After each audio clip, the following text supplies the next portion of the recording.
Bismillahirrahmanirrahim. Assalamualaikum warahmatullahi wabarakatuh. Alhamdulillahi rabbil alamin.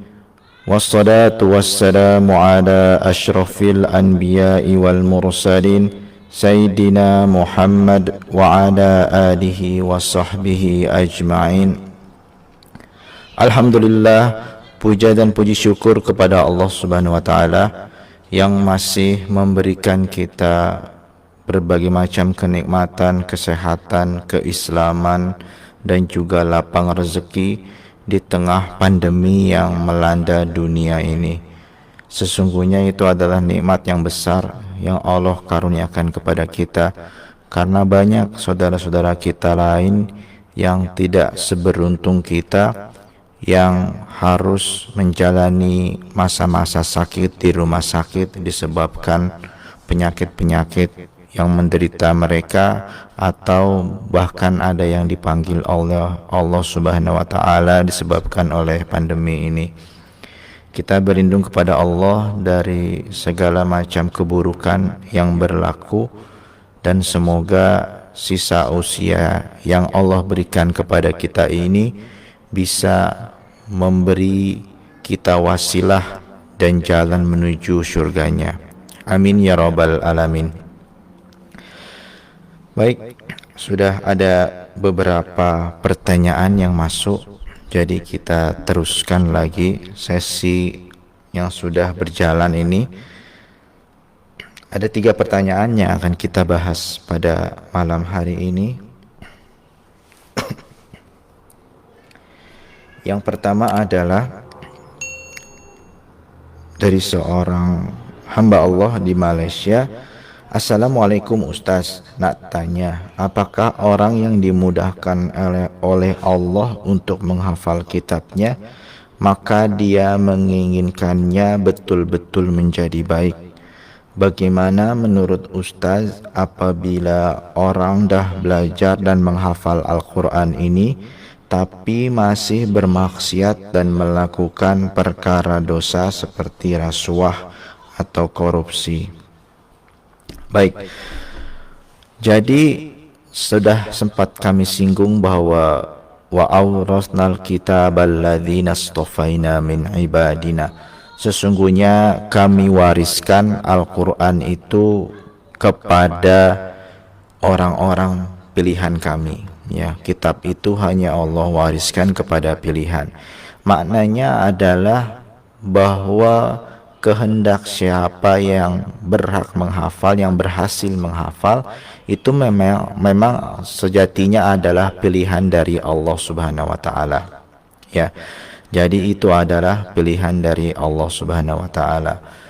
Nah, ketika Allah menginginkan kebaikan kepada seseorang, maka Allah berikan kepadanya kemudahan untuk menuntut ilmu. Allah bukakan jalan baginya untuk menuntut ilmu. Nah, itulah ketika Allah menginginkan kebaikan kepada seseorang. Nah, sekarang pertanyaannya, kalau seseorang itu menghafal Al-Quran, apakah sesungguhnya Allah menginginkan kebaikan padanya?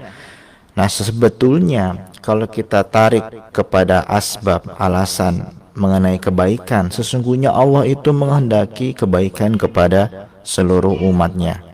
Ya, tidak ada yang tidak Allah inginkan kebaikan kepada hamba-hambanya. Allah menginginkan kebaikan kepada hamba-hambanya. Wa ma dhalamnahum walakin kanu anfusahum yadhlimun. Allah sesungguhnya mengatakan, jika seorang hamba nantinya masuk neraka, itu bukan karena Allah Subhanahu wa taala yang menginginkannya masuk neraka, tetapi karena hamba tersebut yang menzalimi dirinya sendiri. Ya, memang sesuatu itu Allah tetapkan, tetapi sesungguhnya manusialah yang mengambil jalannya. Ya, jadi karena ilmu Allah itu sudah mendahului takdirnya. Jadi memang Allah sudah mengetahui apa yang akan terjadi sebelum ia terjadi. Yaitu adalah bagian dari qada wa qadar. Jadi ketika Allah menginginkan kebaikan, sesungguhnya Allah menginginkan kebaikan kepada semua Oleh karena itu fa'alhamaha fujuraha wa taqwaha. Kami ilhamkan kepada manusia itu kepada keburukan dan juga kepada ketakwaan.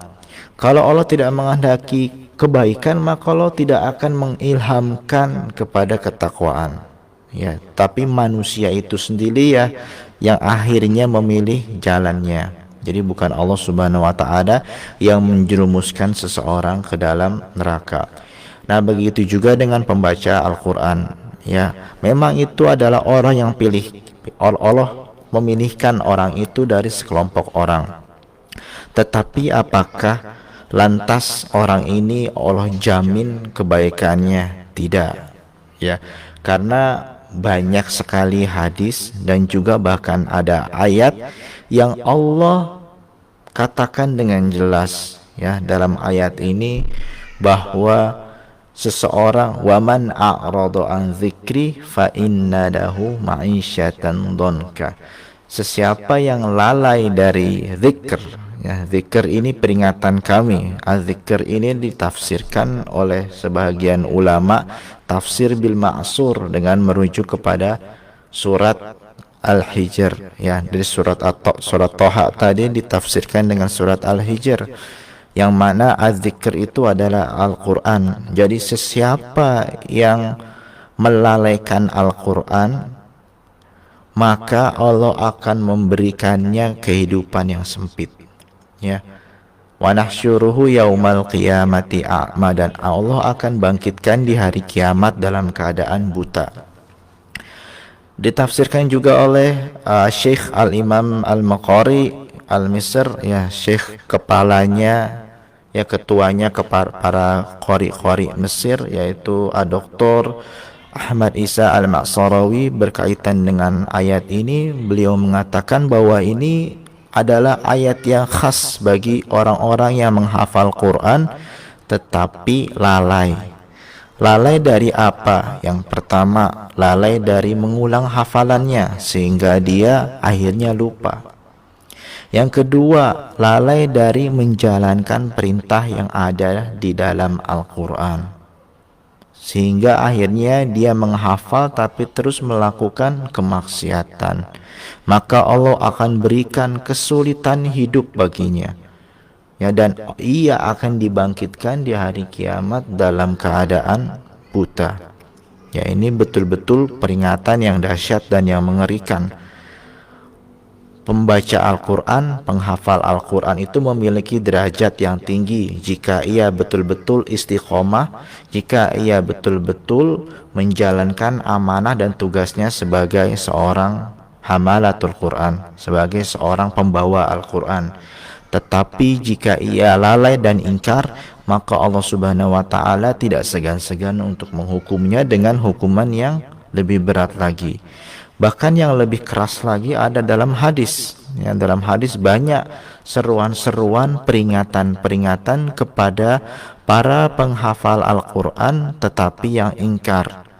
Bagaimana satu hadis dari musnadnya Imam Ahmad diceritakan, sesungguhnya inna fi jahannam wadiyan, sesungguhnya dalam neraka jahanam itu ada sebuah lembah, ya.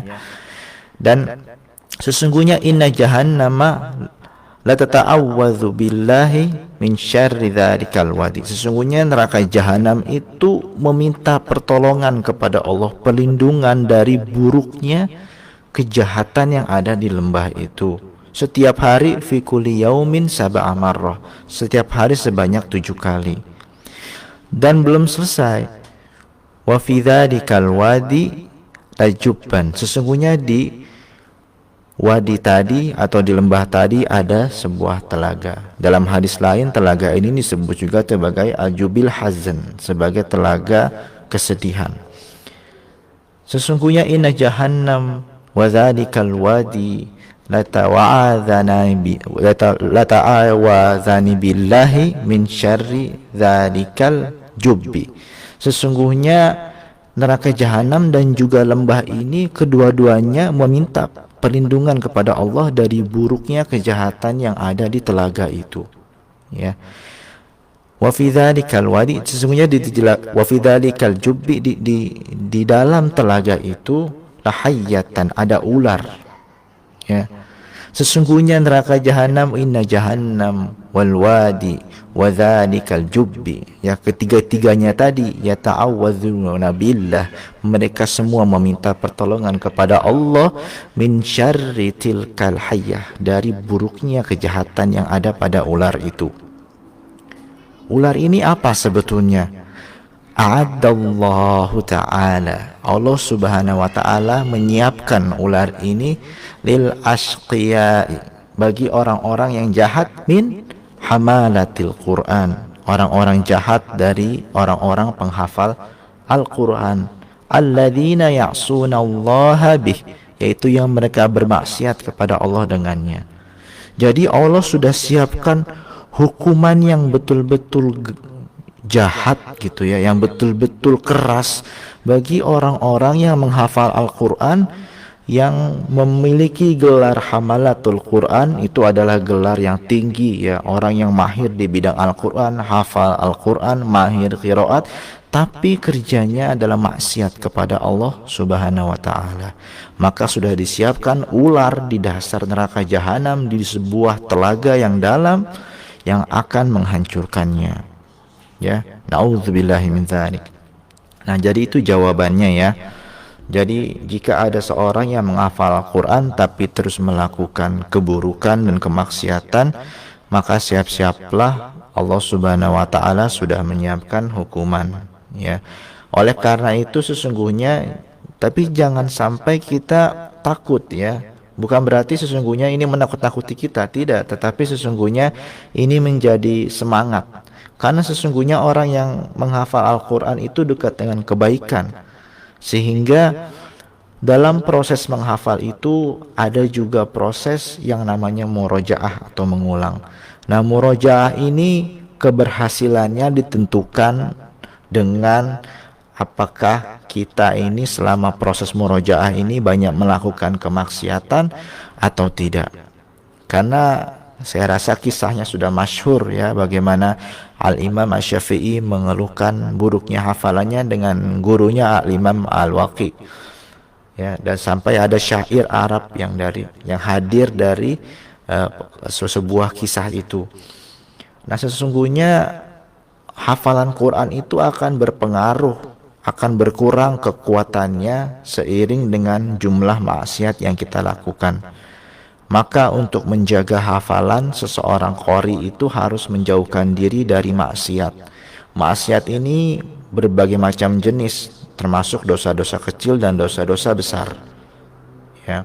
Jadi jika antum semua rasakan tiba-tiba hafalannya hilang banyak gitu ya, tanpa asbab padahal masih rajin murojaah, maka ketahuilah mungkin saja dalam beberapa hari atau beberapa saat ada maksiat yang kita buat.